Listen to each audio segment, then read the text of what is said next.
Hello everyone, welcome back to my YouTube channel. So in today's video, we are going to start with financing activity. Okay, इस पूरे video में तुम्हारा meaning भी हो जाएगा और एडजस्टमेंट्स के साथ कर लेंगे, ठीक है? बिकॉज फाइनेंसिंग एक्टिविटी एक बहुत ही छोटा एक्टिविटी है, तो इसमें सब कुछ कवर हो गया एक ही वीडियो में। डन। प्रोडक्शन वाला पार्ट, ठीक है, मतलब मीनिंग। फाइनेंसिंग एक्टिविटी के अंदर क्या क्या आएगा, पहली बात तो समझो, this is the third activity, है ना, तीसरी एक्टिविटी है फाइनेंसिंग एक्टिविटी। फाइनेंसिंग एक्टिविटी के अंदर क्या क्या आएगा? Under financing activities, transactions related to share holder fund, ठीक है, क्या क्या आएगा? Transactions related to share holders fund and non current liability, ठीक है। वो सारे कहाँ पे आएंगी? यहाँ पे आ जाएंगे फाइनेंसिंग एक्टिविटी में। मतलब जो भी शेयर होल्डर फंड में, बैलेंस शीट में जो भी हम शेयर होल्डर फंड में लिखते थे, that is reserves and surplus, share capital, वो सब कहाँ पे आएगा? फाइनेंसिंग एक्टिविटी में आएगा। नॉन करेंट लायबिलिटी में सारी लॉन्ग टर्म लायबिलिटीज, जैसे डिबेंचर हो गया, ठीक है, लॉन्ग टर्म लोन हो गया, वो सब कहाँ पे आएगा? फाइनेंसिंग एक्टिविटी में। Okay, so transactions related to shareholders fund and non-current liability will come under financing activity, ठीक है। अभी ये तो समझ में आ गया कि फाइनेंसिंग एक्टिविटी में आता क्या है। अभी let's understand what is inflow and what is outflow. What will come under inflow and outflow of financing activity, ठीक है। इनफ्लो क्या है और आउटफ्लो क्या है फाइनेंसिंग एक्टिविटी का, ठीक है। देखो, सबसे पहले मैंने क्या बताया था, शेयर होल्डर फंड और नॉन करंट लायबिलिटी ही फाइनेंसिंग एक्टिविटी में आएगी। उससे जो कुछ भी रिलेटेड है, everything which is related to share holder fund. For example, share holder fund में क्या क्या आ गया? शेयर कैपिटल आ गया, ठीक है, शेयर कैपिटल आ गया, प्रेफरेंस शेयर्स आ गए, और ये रिजर्व्स एंड सरप्लस आ गए, जैसे सिक्योरिटीज प्रीमियम रिजर्व, कोई प्रीमियम है वो आ गया, राइट। तो शेयर कैपिटल आ गया, है ना, वो सब आ गया शेयर होल्डर फंड में। नॉन करंट लायबिलिटी में फॉर एग्जांपल मान लो डिबेंचर्स आ गए, ठीक है। तो इन सब से रिलेटेड जो कुछ भी है वो कहाँ जाएगा? फाइनेंसिंग एक्टिविटी में जाएगा, ठीक है। तो इनफ्लो मतलब क्या था? अभी इनफ्लो आउटफ्लो देखते हैं। देखो, इनफ्लो मतलब मनी इज कमिंग इन, तो आप उसको ऐड करोगे। आउटफ्लो मतलब मनी इज गोइंग आउट, तो माइनस करना है, ठीक है। देखो, इनफ्लो में आप क्या क्या ऐड करोगे? पैसा आ रहा है, ठीक है, तो इश्यू ऑफ शेयर्स, जब आप इश्यू करोगे शेयर्स को तो आपको पैसा मिलेगा, इसीलिए वो इनफ्लो हो गया। नॉट ओनली शेयर, और क्या हो जाएगा? आप डिबेंचर्स को भी इशू करते हो, राइट। तो issue of debenture, issue of share, वो सब क्या हो गया? इनफ्लो हो गया, ठीक है। नाउ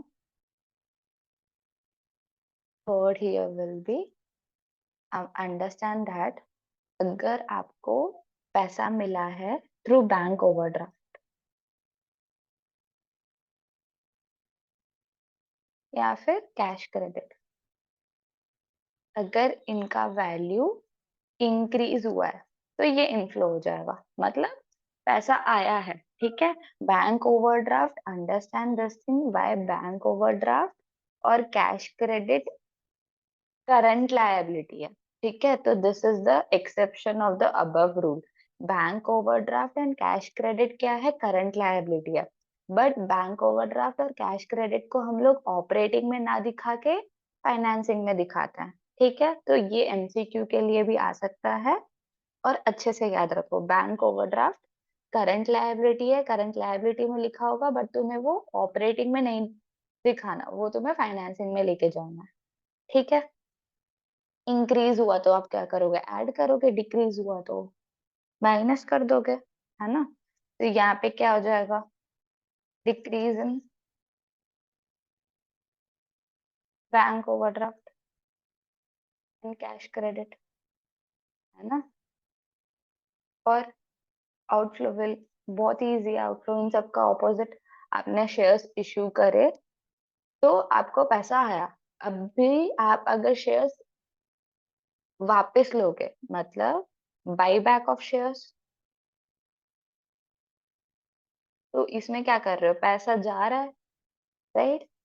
और आउटफ्लो क्या हो सकता है, आपने डिबेंचर्स इश्यू करे, तो अब आप जब डिबेंचर्स का रीपेमेंट करोगे, रिडम्पशन करोगे, तो वो यहाँ पे आ जाएगा, रिडम्पशन ऑफ डिबेंचर्स। रिडम्पशन मतलब आपने रीपेमेंट किया, है ना। फोर्थ क्या हो जाएगा, redemption of preference shares, preference shares, है ना, वो भी यहाँ पे आ जाएगा, ठीक है। अभी see, this is the common inflows and outflows, ठीक है, और फाइनेंसिंग एक्टिविटी। और एक चीज क्या है, अगर आपने डिबेंचर इशू किया, मतलब आपको डिबेंचर इशू करने से पैसा मिला, तो आप जब उसको रीपे करोगे तो इंटरेस्ट भी पेमेंट करोगे, तो इंटरेस्ट पेड, डिबेंचर्स वालों को इंटरेस्ट पे करोगे, तो वो भी फाइनेंसिंग का पार्ट है ना। सिमिलरली अगर आपने प्रेफरेंस शेयर्स या इक्विटी शेयर्स इश्यू कर रहे हैं, तो आप उनको डिविडेंड भी दोगे, तो वो भी फाइनेंसिंग का पार्ट है, राइट। नाउ डिविडेंड मैंने तुम्हें दो बताए थे, कौन से, प्रपोज्ड भी आ जाएगा यहाँ पे और इंटरिम भी आ जाएगा, ठीक है। So dividend paid, propose dividend paid और इंटरिम डिविडेंड पेड, दोनों यहाँ पे आ जाएंगे फाइनेंसिंग एक्टिविटी में। हमने पेमेंट किया इसीलिए माइनस हो रहा है, डन, समझ में आ गई बात। अभी देखो, now one more thing that I want to say here is, see, यहाँ पे, हाँ, जब आप शेयर्स को इशू करते हो या फिर डिबेंचर्स को इशू करते हो, तो कभी कभी हम लोग ये इशू प्रीमियम पे करते हैं, ठीक है। मतलब जब आप इशू करते हो तो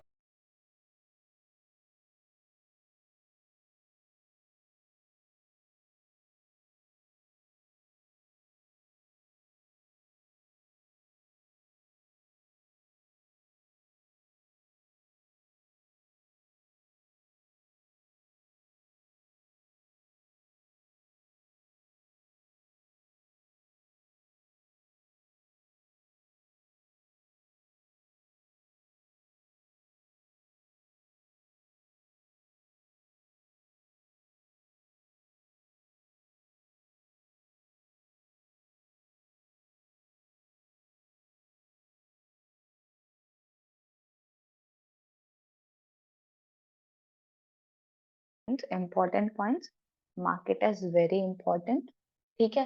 कोई कोई बातें, ये बातें आपको ध्यान में रखनी है, ठीक है।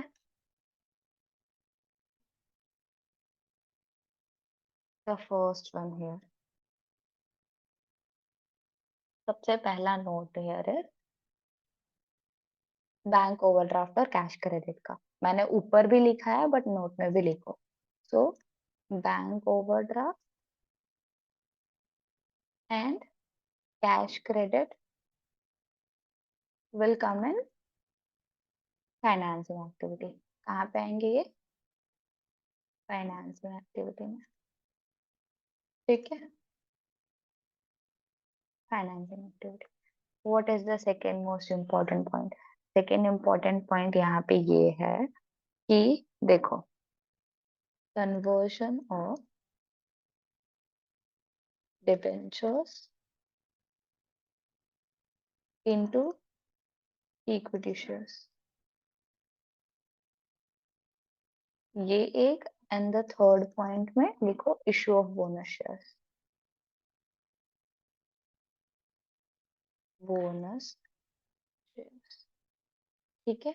सी, नाउ इनमें क्या हो रहा है, इन दोनों ही केसेस में conversion of debentures into equity share, and जब आप बोनस शेयर को इशू कर रहे हो तो ये दोनों ही सीएफएस में नहीं आएंगे।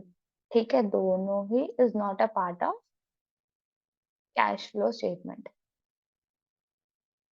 फ्लो स्टेटमेंट, ठीक है, कैश फ्लो स्टेटमेंट में का पार्ट नहीं है। ठीक है, not, will not come in cash flow. ठीक है, तो ये अच्छे से समझो, conversion of debenture into equity shares.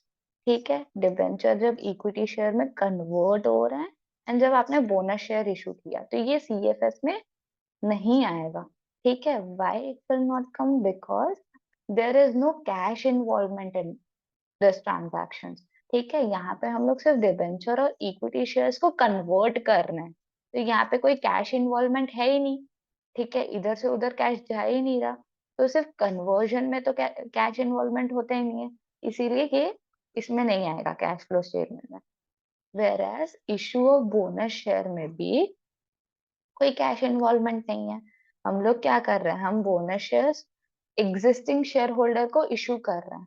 ठीक है, we are issuing bonus shares to existing share holder, तो यहाँ पे एग्जिस्टिंग शेयर होल्डर को बोनस शेयर्स इशू कर रहे हैं, तो there is no cash involvement in this. ठीक है, हम यहाँ पे इन दोनों ही सिचुएशन में कैश इन्वॉल्वमेंट नहीं है, इसीलिए ये दोनों no cash involvement, cash flow statement में नहीं आएगा। ठीक है, तो ये सब छोटी छोटी चीजें याद रखो। Why, because this can come for MCQs point of view. ठीक है, और the thing, other thing here is, मैंने तुम्हें लिखा ही दिया है इनफ्लो में कि तुम्हें प्रीमियम भी कंसिडर करना है। अगर premium on issue of shares या डिवेंचर हुआ है तो तुम्हें प्रीमियम भी लिख।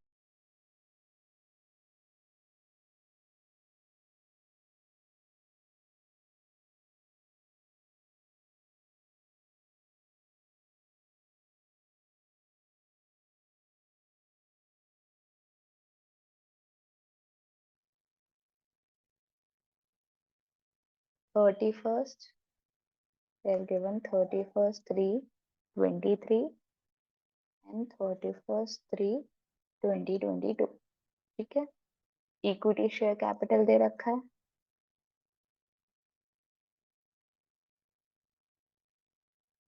5 lakh,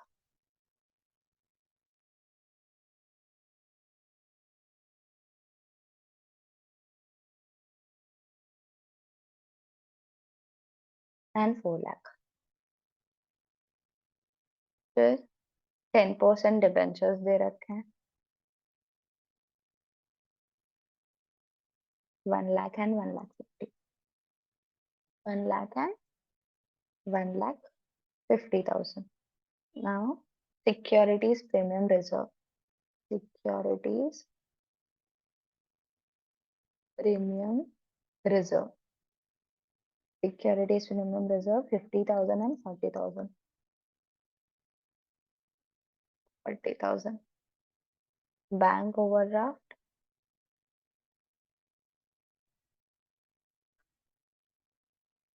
overdraft they have given 2 lakh and 1 lakh, 2 lakh and 1 lakh 50,000।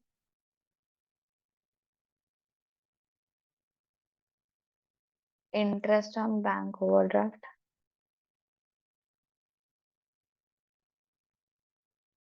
15,000 and 10,000।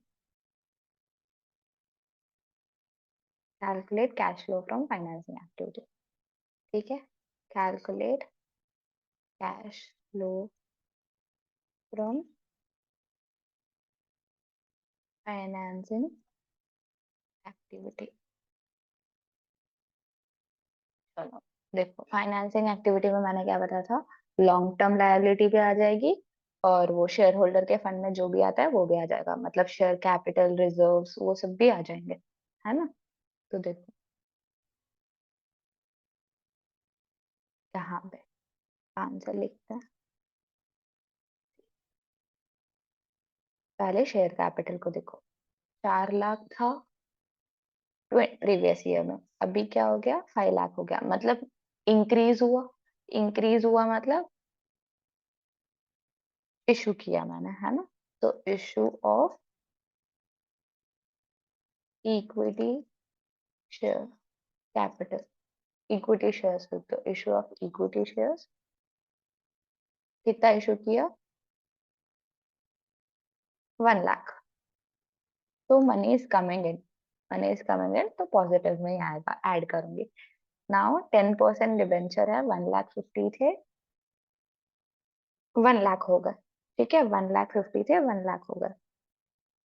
देखो, पहले 1,50,000 था, अभी 1 लाख है, मतलब क्या हुआ, मैंने पेमेंट किया होगा इसीलिए वैल्यू डिक्रीज हुआ। सो रिडम्पशन ऑफ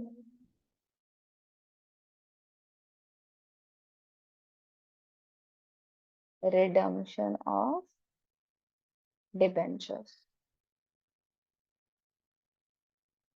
50,000, अभी रिडम्पशन हुआ है मतलब रीपेमेंट हुआ है, तो माइनस, नेगेटिव में दिखाना है। ठीक है, now see SPR, securities premium reserve, इसमें पैसा कहाँ से आता है, इसमें पैसा वहां से आता है अगर हमने सिक्योरिटीज को मतलब शेयर्स को या फिर डिबेंचर्स को इशू किया है प्रीमियम पे, ठीक है, एक्स्ट्रा अमाउंट चार्ज किया है, तो ये एक्स्ट्रा वाला अमाउंट यहाँ पे आ जाएगा securities premium reserve.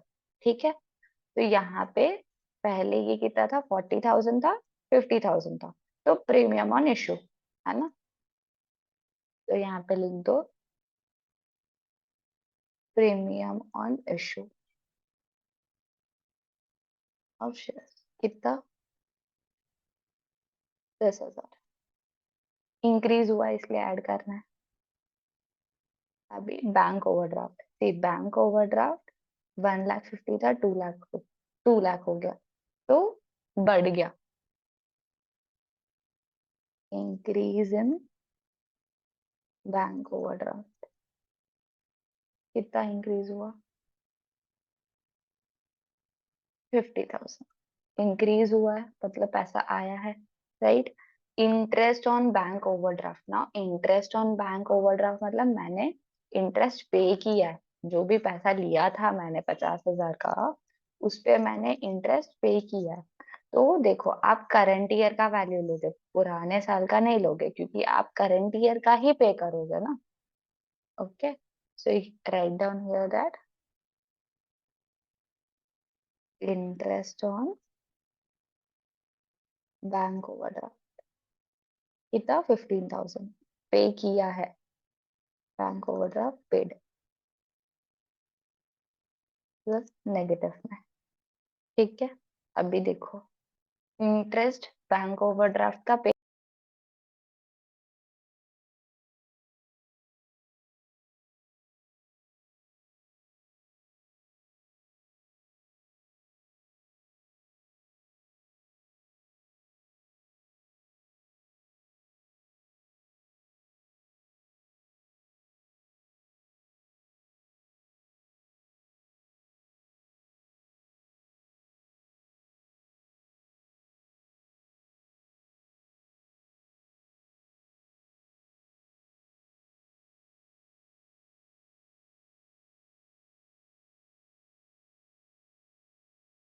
10% on 1 lakh.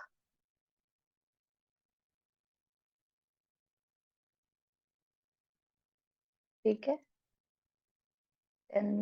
1 lakh का 10%, दैट इज गिविंग यू 10,000, हो गया। अभी टोटल करता है 1,10,000, 160, 160, 85,000, तो ये क्या आ गया, cash flow from financing activity. ठीक है, cash flow from financing activity. एक और क्वेश्चन कर लेते हैं, ठीक है, will solve one more question, then then adjustments पे जाएंगे। विल टॉक अबाउट इंटरेस्ट वाला पार्ट, ठीक है। Question number 2। क्वेश्चन 2 में क्या है, देखो बैलेंस शीट दे रखा है 31/3/23, 31/3/2022 का, ठीक है। यहाँ पे दे रखा है equity share capital, equity share capital कितना है, 9 लाख एंड 7 लाख, 9 लाख एंड 7 लाख, ठीक है। फिर दे रखा है 12% preference share capital, preference share capital वो कितना दे रखा है, 3 लाख एंड 5 लाख, ठीक है। 3 लाख इधर, 5 लाख इधर। उसके बाद they have given securities premium reserve, securities premium reserve 1,40,000 and 1 lakh.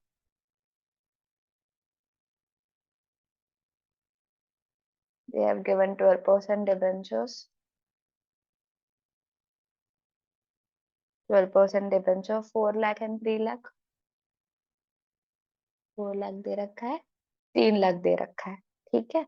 Now this is what the balance sheet and they have given additional information also. देखते हैं एडिशनल इंफॉर्मेशन में क्या लिखा है, ठीक है। पहला दे रखा है interim dividend paid, interim dividend on equity share capital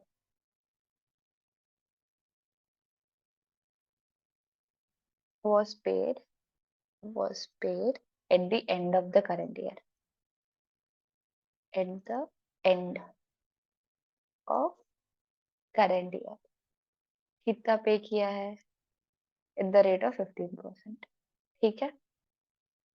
second क्या दे रखा है, second they have given dividend on preference shares paid, dividend on preference shares paid, preference share को भी हमने डिविडेंड दे रखा है, ठीक है। Third is preference shares were redeemed, preference shares को हमने क्या किया, रिडीम किया मतलब रीपेमेंट किया, redeemed at a premium, premium पे रिडीम किया ऑन 5% ऑन 31/3/23, ठीक है, ऑन 31/3/23। फोर्थ में क्या दे रखा है, new shares and debentures were issued, new shares and debentures were issued on last date of current year, current year. Calculate financing activity, ठीक है, calculate financing activities, financing activity को कैलकुलेट करना है, ठीक है। Calculate cash flow from financing activity, okay, cash flow, ठीक है। Calculate cash flow from financing activity, ठीक है। बात समझ में आई।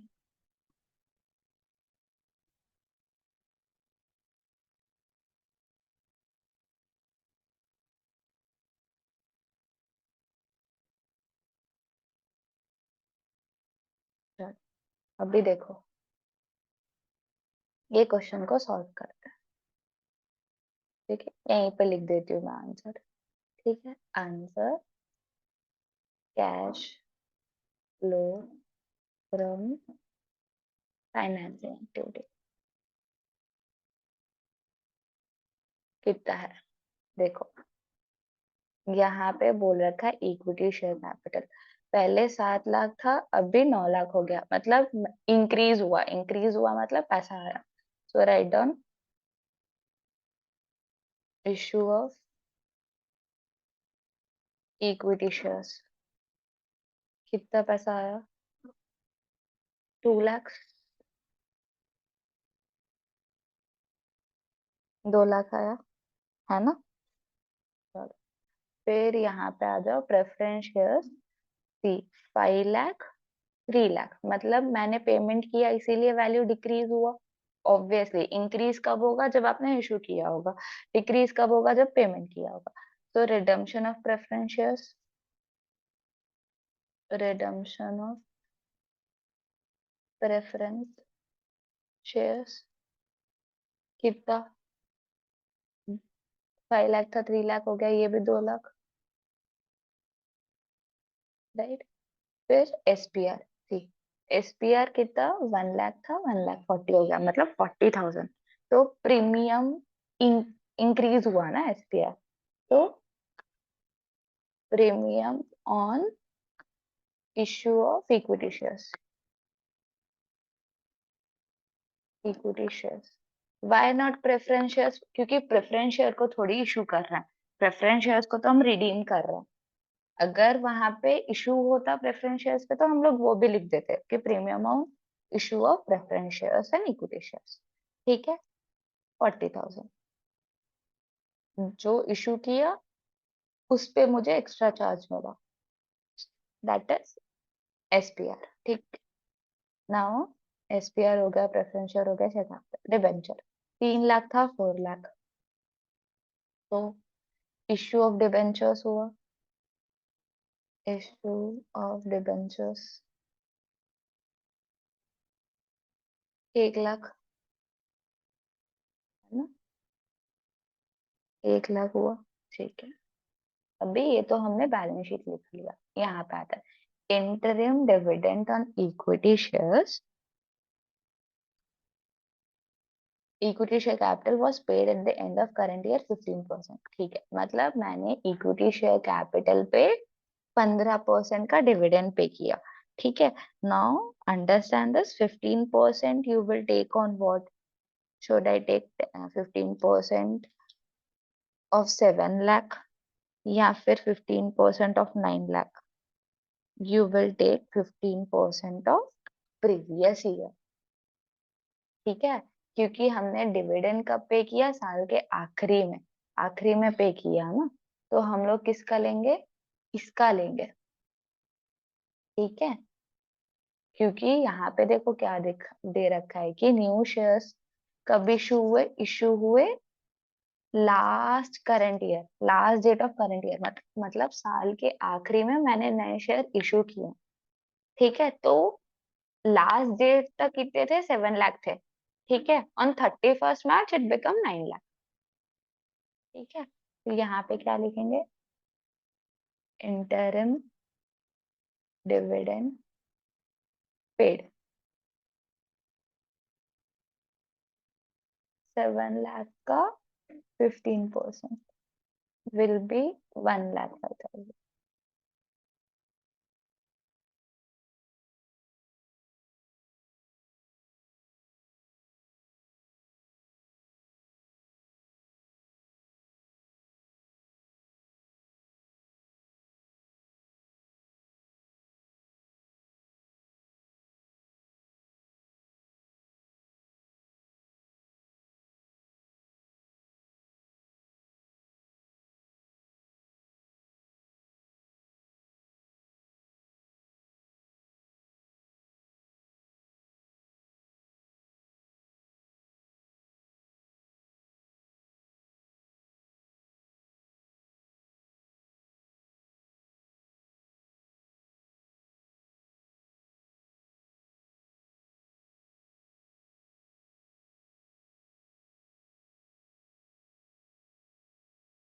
टाइमलाइन है, ठीक है। ये 1 अप्रैल 2022 है, एंड ये क्या है, 31 मई 2023 है ना, 23 है।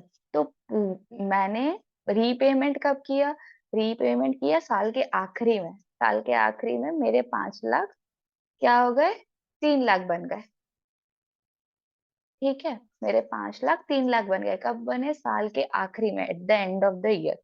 बट पूरे साल तक कितने थे, 5 लाख ही थे, है ना। ड्यूरिंग द ईयर मेरा वैल्यू ऑफ प्रेफरेंस शेयर कितना था, 5 लाख था। ठीक है, तो इसीलिए मैं डिविडेंड किस पे दूंगी, जो पूरे साल तक थे। ठीक है, मतलब पूरे साल तक 5 लाख थे, तो मैं 5 लाख पे 12% दूंगी। ठीक है, नॉट ऑन 3 लाख। अगर यहाँ पे क्वेश्चन में बोलते कि वो रिडीम हुआ है 1 अप्रैल को, मतलब 1 अप्रैल को ही 5 लाख 3 लाख बन गया था, तो पूरे साल तक 3 लाख ही था ना, तो मैं अब 3 लाख पे देती थी। ठीक है, बट यहाँ पे रिडम्पशन साल के आखिरी में हुआ है। ठीक है, इसीलिए मैं किस पे दे रही हूँ, 12% ऑन 5 लाख। ठीक है, क्योंकि पूरे साल तक 5 लाख थे, तो क्या था यहाँ पे, dividend paid on preference share, dividend paid on preference shares किस पे आएगा, 5 लाख का 12%। ठीक है, तो 5 2 12 60,000। ठीक है, समझ में आई बात। ठीक है, देखो तो ये हो गया, ये हो गया, ये भी हो गया, बट यहाँ पे दे रखा है, देखो रिडम्पशन तो हम पहले ही लिख दिए ना, रिडम्पशन हमने पहले ही लिख दिया 2 लाख, बट यहाँ पे दे रखा है preference share redeemed at a premium of 5%, मतलब मैंने जब पेमेंट किया, ठीक है, मैंने जब पेमेंट किया तब एक्स्ट्रा चार्ज किया, एक्स्ट्रा दिया पेमेंट कितना, 5% का, तो वो भी लिखूंगे। तो write down premium on redemption कितना, 5%, 5% ऑन रिडीमेबल वैल्यू। ठीक है, रिडीमेबल वैल्यू मतलब मैंने जितना पेमेंट किया होगा उसी का मैं ज्यादा 5% दूंगी, है ना। मतलब मैंने यहाँ पे कितना रिडीम किया था, 2 लाख रुपए रिडीम किए थे, सो 2 लाख का 5%। ठीक है, 2 लाख का 5% विल बी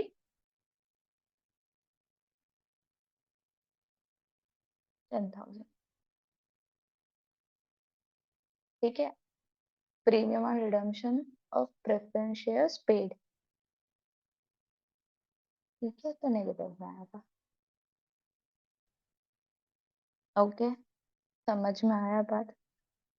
यहाँ पे 10,000 कैसे आया, ऑन रिडीमेबल वैल्यू। यहाँ पे हमेशा याद रखना, जब मैं पैसा वापस कर रही हूँ, ठीक है, मतलब यहाँ पे क्वेश्चन में दे रखा था कि मैंने कितना, देखो प्रेफरेंस शेयर 5 लाख थे, ठीक है, 3 लाख हो गए, मतलब मैंने कितना रीपेमेंट किया, I have repaid 2 lakh rupees, है ना।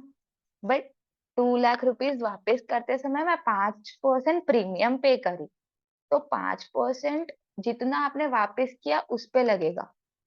ठीक है, that will be 10,000, so total आपने कितना पेमेंट किया है, 2,10,000। ठीक है, अभी now in the question there is one hidden adjustment of 12%। ठीक है, यहाँ पे 12% दे रखा है, जब परसेंटेज दे रखा है इसका मतलब है कि मैंने इंटरेस्ट भी पे किया होगा। ठीक है, तो इंटरेस्ट, इंटरेस्ट ऑन डिबेंचर्स। अभी देखो इंटरेस्ट ऑन डिबेंचर्स, अभी ये 12%, अगेन द सेम थिंग, मैं 3 लाख पे लूं या फिर 4 लाख पे लूं। देखो अंडरस्टैंड दैट थिंग कि यहाँ पे जो भी हो रहा है, मतलब यहाँ पे क्या हो रहा है, इशू हो रहा है, इंक्रीज हो रहा है, मतलब क्या हो रहा है, इशू हो रहा है। तो वो इश्यू कब हुआ था, अगर साल के फर्स्ट में हुआ था, 1 अप्रैल को हुआ था, तो मैं करंट ईयर लूंगी। अगर साल के एंडिंग में हुआ था, 31st 3 को हुआ था, 31st 3 ऑफ करंट ईयर हुआ था, तो मैं प्रीवियस ईयर का लूंगी। ठीक है, तो यहाँ पे new debentures were issued last date of current year, मतलब साल के आखिरी में हुआ था, है ना, 31st 3 को हुआ था, तो पूरे साल तक इट वॉज 3 लाख ओनली, है ना, तो इंटरेस्ट भी 3 लाख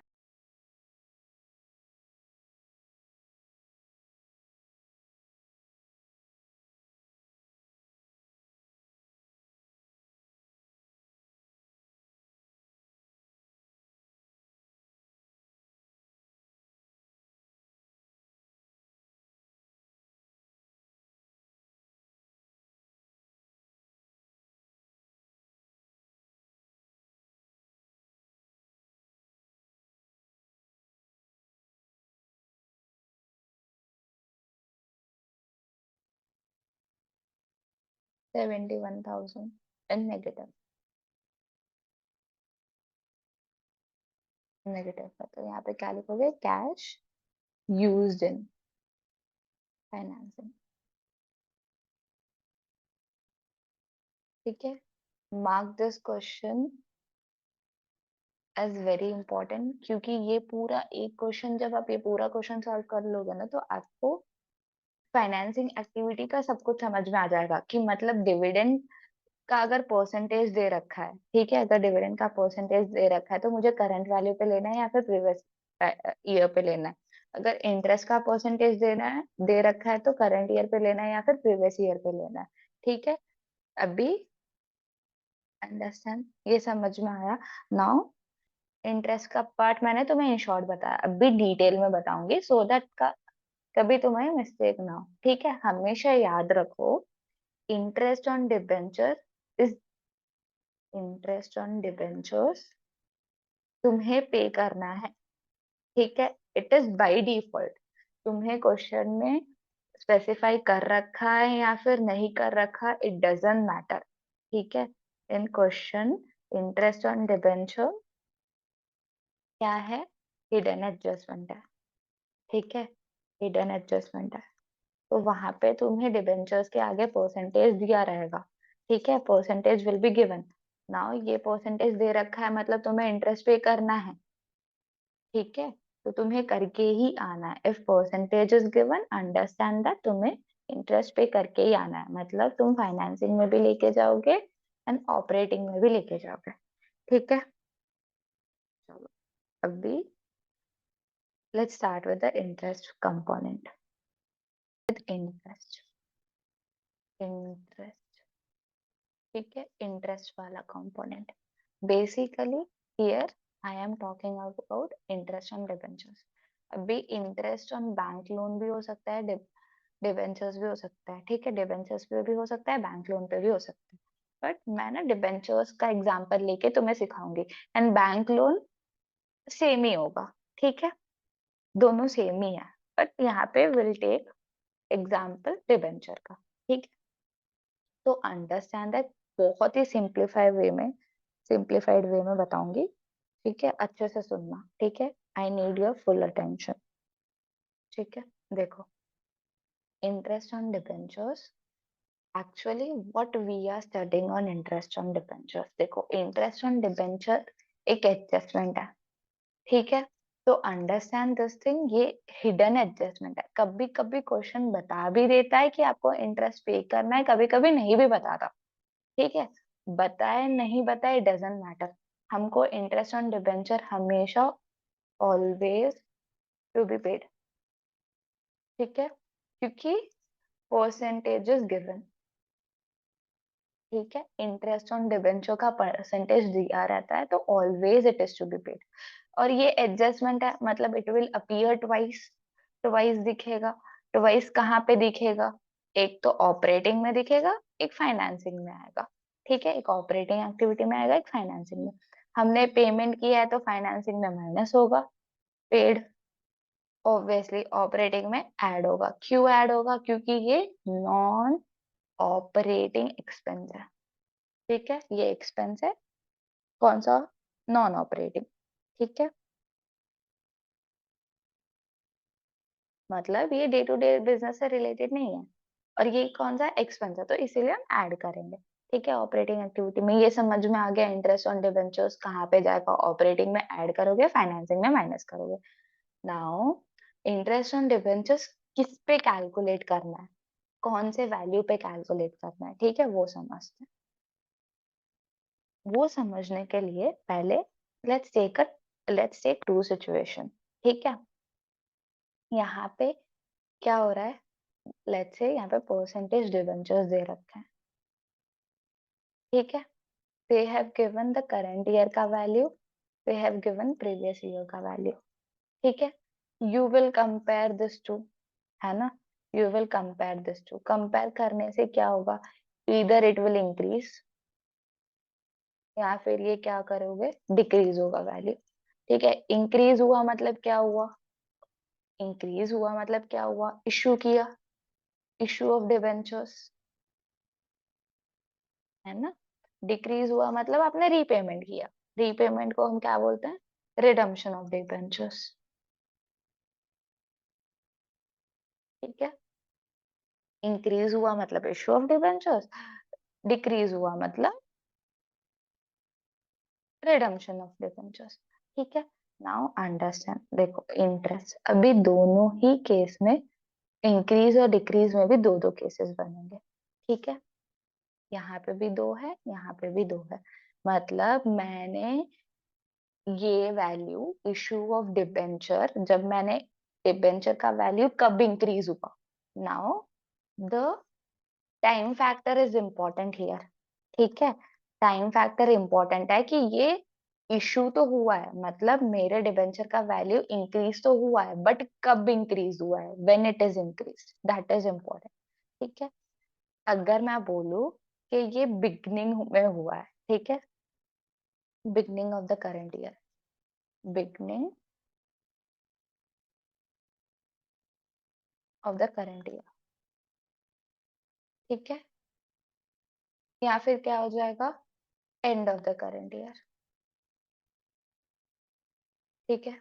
मतलब beginning of the current year मतलब क्या, 1 अप्रैल करंट ईयर का, एंड मतलब क्या, 31 3। ठीक है। यहाँ पे भी दो सिचुएशन हो जाएगा, बिगनिंग में या फिर एंड में।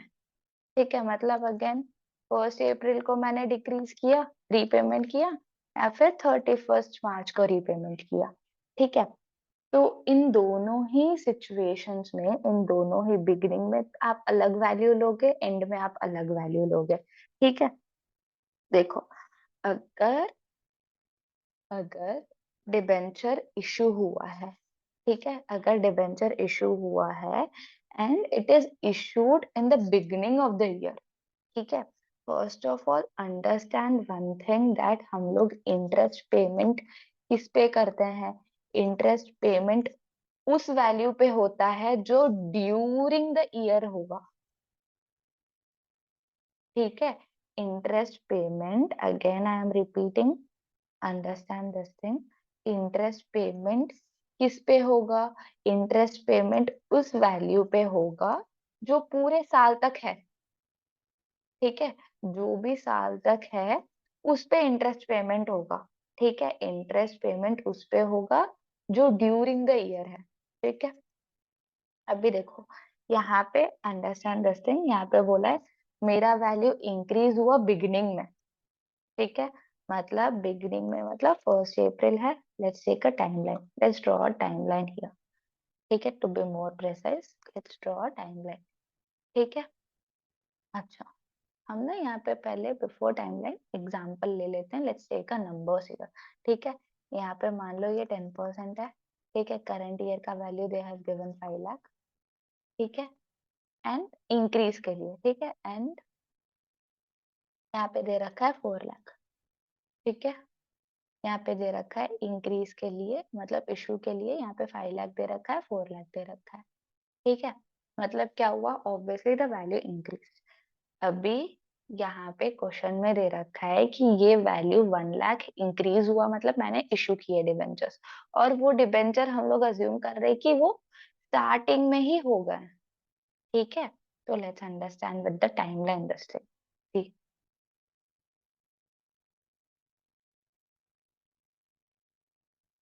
यहाँ पे 1 4 22, या फिर 31 3 22, उसको हम 1 4 22 भी लिख सकते हैं, नो प्रॉब्लम। यहाँ पे क्या आ जाएगा, 31 3 23, 31 3 22 and 1 4 22 are the one thing. ठीक है। दोनों ही सेम है, तो इसमें कंफ्यूज मत हो जाना कि मैम आपने यहाँ पे दो दो डेट्स क्यों लिखे हैं, दोनों एक ही है, कभी कभी ये दिया रहता, कभी कभी ये दिया रहता, तो दोनों एक ही है, दोनों में कंफ्यूजन मत हो जाना, कंफ्यूज मत हो जाना। ठीक है। तो लेट्स से 1 अप्रैल को दे रखा था कि डिवेंचर का वैल्यू कितना है, 5 लाख है। ठीक है। 5 लाख की था ना। एंड एंड में कितना वैल्यू है, नहीं, wait, current year end was 5 lakh. ठीक है। यहाँ पे भी लिख देते हैं, चलो।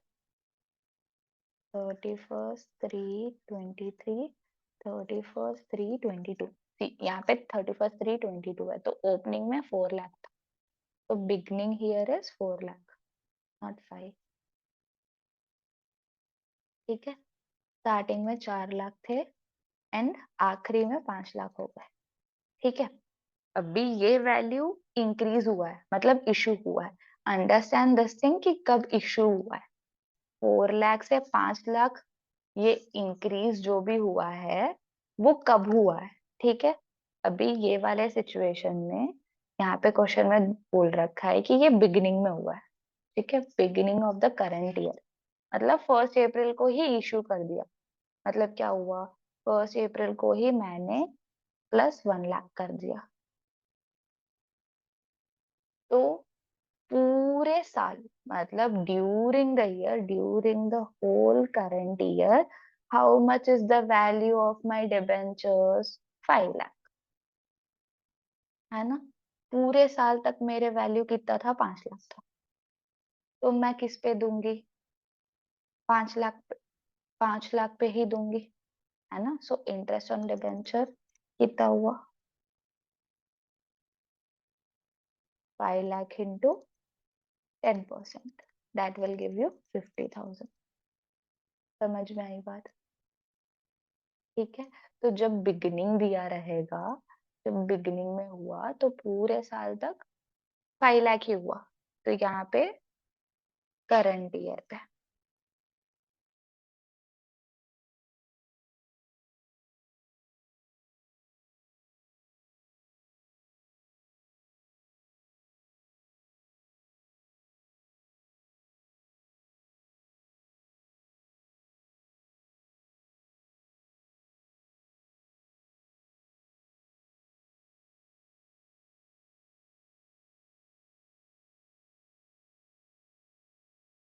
हम्म, तो बिगनिंग ऑफ द ईयर में हुआ, मतलब करंट ईयर का वैल्यू लेना है। ठीक है, क्योंकि पूरे साल तक 5 लाख ही था। ठीक है, अभी and of the current year, and of the current year में क्या हुआ? अगेन यहाँ पे टाइमलाइन बना देते हैं, and of the current year. ठीक है, दिस इज 31/3/23, 1st4/22। यहाँ पे कितना था? 4 लाख एंड एंड में 5 लाख था, मतलब वैल्यू क्या हो गया? इंक्रीज हो गया, वैल्यू इंक्रीज हो गया। अभी ये वैल्यू इंक्रीज कब हुआ? साल के आखिरी में इंक्रीज हुआ, है ना। यहाँ वाले केस में क्या बोल रखा है? साल के आखिरी में इंक्रीज हुआ, तो +1 लाख,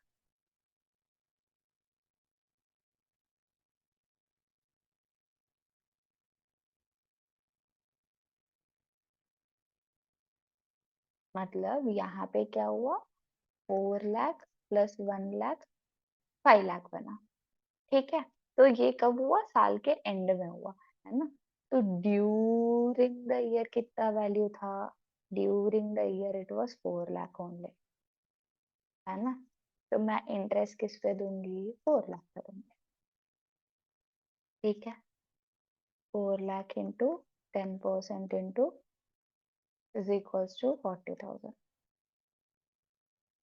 ठीक है, समझ में आई बात?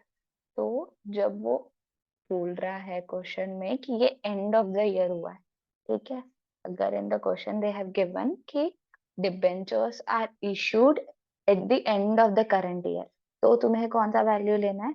प्रीवियस ईयर का।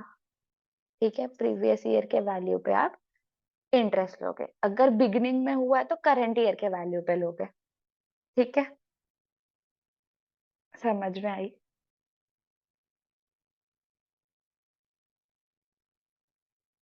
नाउ कभी कभी ना ये बिगिनिंग और एंड दे दिया, कभी कभी they will give you middle value also. मतलब sometimes they will give you, let's take an example here. ठीक है, यहाँ पे एग्जांपल देते हैं। न्यू डिबेंचर, वही वाला question. New debenture are issued on, let's say 1st of December। 2022। ठीक है, तो इसमें इंटरेस्ट किस पे लेना है और कैसे कैलकुलेट करना है, ठीक है, ये अभी समझते हैं। देखो, वेरी इजी, अगर तुम्हें टाइमलाइन समझ में आ गया ना तो सब कुछ इजी हो जाएगा। देखो, ये क्या था, 31/3/2023। ठीक है, ये कब हुआ, 1/4/2022। तो ये 1/4 को कितना था, 4 लाख था। ठीक है, एंड में कितने थे, 5 लाख थे, है ना। अभी ये 4 लाख 5 लाख कब बना, दिसंबर को बना। तो दिसंबर तक, 1 दिसंबर, है ना। सो 1 दिसंबर में क्या हुआ, 1 दिसंबर को it was 4 lakh till 1 December, plus मैं 1 लाख इशू करी, तो in total it converted into 5 lakh. ठीक है, तो ये 4 लाख 5 लाख कब बना, 1 दिसंबर को बना। ठीक है, कब बना वो, 1 दिसंबर को। तो अभी हम इस पे इंटरेस्ट कब कैसे कैलकुलेट करेंगे। देखो, पहले 4 लाख पे भी देना है क्योंकि ड्यूरिंग द ईयर, ठीक है, मैंने क्या बताया था, इंटरेस्ट ऑन डिबेंचर्स जितना भी वैल्यू ड्यूरिंग द ईयर है उस पे देना है।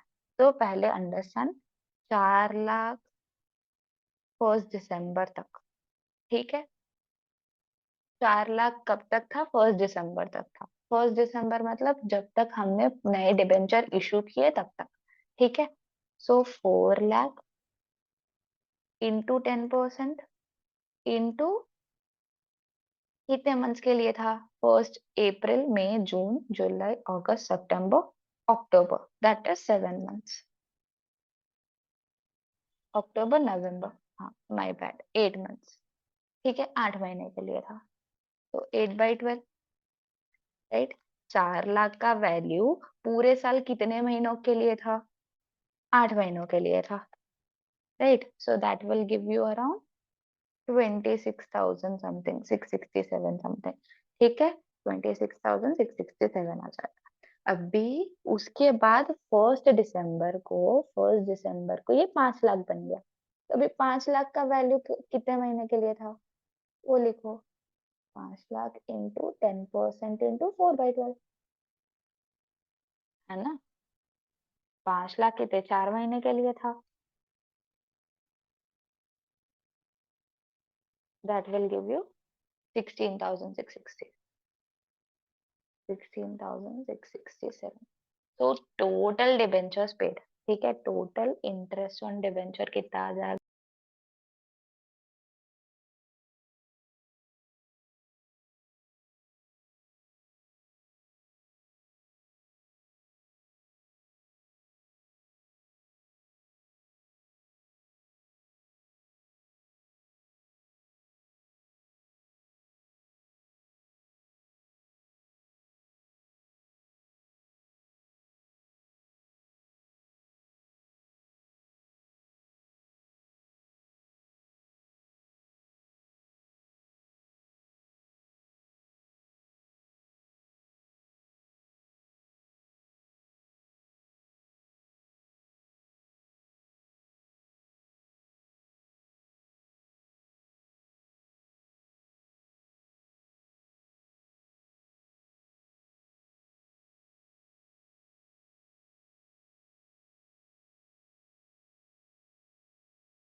जनवरी 2023।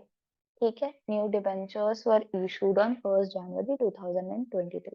चलो एक बार ना टाइमलाइन बना लेते हैं। ठीक है, 1/4 को कितना था, एंड 31/3, कितना था 31 को 5 लाख था। ठीक है, पहले कितना था 4 लाख था। ठीक है, 4 लाख 5 लाख कब बना? 1 जनवरी को। ठीक है, 4 लाख 5 लाख में कब कन्वर्ट हुआ? 1 जनवरी को। तो यहाँ पे क्या हुआ, 5 लाख था प्लस 1 लाख हुआ, तो टोटल में 5 लाख हो गया। ठीक है, 1 जनवरी को ये कन्वर्ट हो गया, मतलब बन गया। तो अभी पूरे साल तक जो भी थे उनका इंटरेस्ट देंगे। तो पूरे साल तक तो 4 लाख भी था कुछ महीनों के लिए, फिर 5 लाख भी था, तो दोनों पे इंटरेस्ट देना है। Is very clear, right? So let's say पहले 4 लाख कितने महीने तक था उसका इंटरेस्ट देते हैं। 4 लाख इंटू 10% इंटू 1 अप्रैल से लेके जैन तक, तो अप्रैल मई जून जुलाई अगस्त सितंबर अक्टूबर नवंबर दिसंबर, that is giving you around 9 months, है ना? तो 9/12 which will give you 40,000 into 9/12, 30,000। और ये 5 लाख कितने महीनों के लिए था? देखो, 5 लाख कितने महीनों के लिए था? 5 लाख था 3 महीनों के लिए। 10% इंटू 3/12, तो 50,000 का 3/12 which will give you 12,500, है ना? तो अभी आप फाइनेंसिंग एक्टिविटी में या फिर ऑपरेटिंग एक्टिविटी में इंटरेस्ट ऑन डिबेंचर कितना लेके जाओगे? इंटरेस्ट ऑन डिबेंचर्स लेके जाओगे 30,000 पूरे साल का, 4 लाख का प्लस 12,500। ठीक है, in total it is giving you 42,500। ठीक है, this is the value of interest on debenture. बहुत ही ज्यादा इजी है। ठीक है, कुछ दिमाग लगाने की जरूरत ही नहीं है। सिर्फ मैंने तुम्हें क्या बताया कि आप इंटरेस्ट पे करोगे। किस पे इंटरेस्ट पे करना है? जो भी पूरे साल तक था। ठीक है, जितना भी वैल्यू पूरे साल तक था उस पे इंटरेस्ट पे करना है।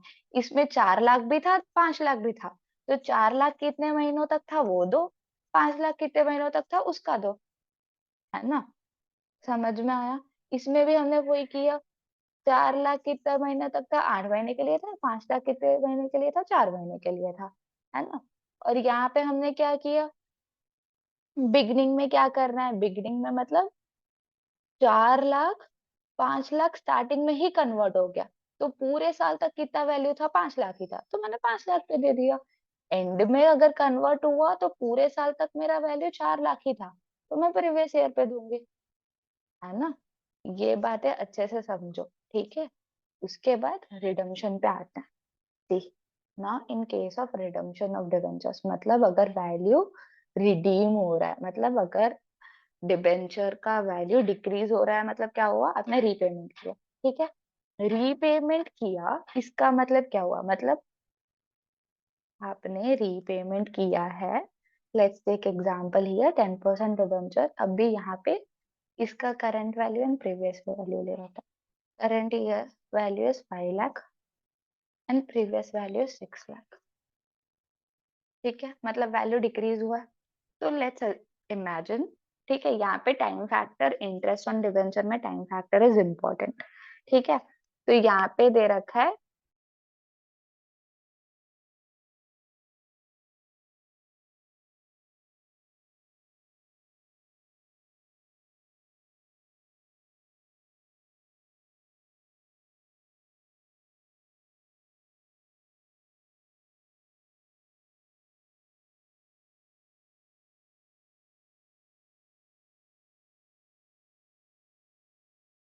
ये फर्स्ट 4, 22, 31 3, 23। तो साल के बिगनिंग में कितना था? 5 लाख था, 6 lakh, it was 6 lakh, here it was 5 lakh, right? तो अभी देखो, 6 लाख 5 लाख कब बना? स्टार्टिंग में, बिगिनिंग में, तो पूरे साल तक वैल्यू कितना था? तो यहीं पे हमने 1 लाख माइनस कर दिया साल। ठीक है, तो 6 लाख 5 लाख कब बना? साल के बिगनिंग में, तो पूरे साल तक कितना वैल्यू था? 5 लाख था। ठीक है, तो इंटरेस्ट ऑन डिबेंचर कितना हुआ? 5 लाख का 10%, दैट इज 50,000। ठीक है, तो बिगनिंग वाले केस में तुम्हें क्या करना है, करंट ईयर का वैल्यू, यहाँ पे अगर साल के उसमें हुआ तो तुम्हें क्या करना है, करंट ईयर का वैल्यू लेना है ना। इसमें क्या करना है, एंड में, एंड में भी सेम केस, ये फर्स्ट 4 है, ये 31st 3 है। ठीक है, ये यहाँ पे कितना था, 5 लाख हुआ, ये 6 लाख हुआ।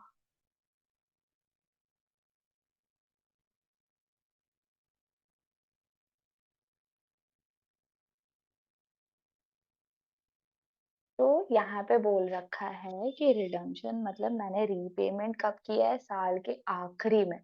तो पूरे साल तक इट वाज 6 लाख ओनली, है ना, साल के आखिरी में, मतलब 31st 3 को क्या हुआ था, पहले 6 लाख था, फिर 1 लाख माइनस कर दिया तो 5 लाख बन गया। ठीक है, तो साल के आखिरी में, तो यहाँ पे आप इंटरेस्ट किस पे दोगे, प्रीवियस पे। डिबेंचर कितना हो जाएगा, 6 लाख का 10%, दैट विल बी 60,000। समझ में आया। ठीक है, तो यहाँ पे भी आपको प्रीवियस ईयर लेना। ठीक है, everything is similar to issue. ठीक है, जैसे हमने इशू में किया था वैसे ही रिडम्पशन के केस में भी है। ठीक है, बट आप लोग रिडम्पशन में कंफ्यूज ना हो जाओ, इसीलिए मैंने आपको करके बता दिया। ठीक है, तो ये बात समझ में आई ना कि इंटरेस्ट किस पे लेना है। इंटरेस्ट हमेशा आप उस वैल्यू पे लोगे, इंटरेस्ट हमेशा आप उस वैल्यू पे लोगे जो वैल्यू पूरे साल तक है। ठीक है, जो वैल्यू ड्यूरिंग द ईयर है। ठीक है, तो उस वैल्यू पे लोगे। यहाँ पे बिगनिंग में क्या था, पूरे साल तक करंट ईयर का वैल्यू था, तो हम करंट ईयर पे लेते थे। अगर एंड में हुआ है तो पूरे साल तक प्रीवियस ईयर का वैल्यू था, प्रीवियस ईयर पे लेंगे। ठीक है, अगर मिडल में हुआ है, कहीं तो भी बीच में हुआ है, तो पुराना कितने महीने तक हुआ, करंट कितने महीने तक हुआ, उनका अलग अलग निकालो और उन दोनों को क्लब कर दो। ठीक है, फिर वो टोटल इंटरेस्ट ऑन डिबेंचर हो जाएगा। ठीक है, आई होप तुम लोगों को इंटरेस्ट ऑन डिबेंचर कौन सी वैल्यू पे क्या अज्यूम करना है वो भी समझ में आ गया। ठीक है, ठीक, ये वाला सिचुएशन तो मैंने तुम्हें बता दिया कि है ना। हाँ, अगर तुम्हें एडिशनल इंफॉर्मेशन में क्वेश्चन में दिया होगा कि डिबेंचर कब इशू हुआ है, कब रिडीम हुआ है, तब के केस में। नाउ मैम टेल अस कि जब एडिशनल इंफॉर्मेशन में कुछ भी नहीं गिवन, तब क्या अज्यूम करना है।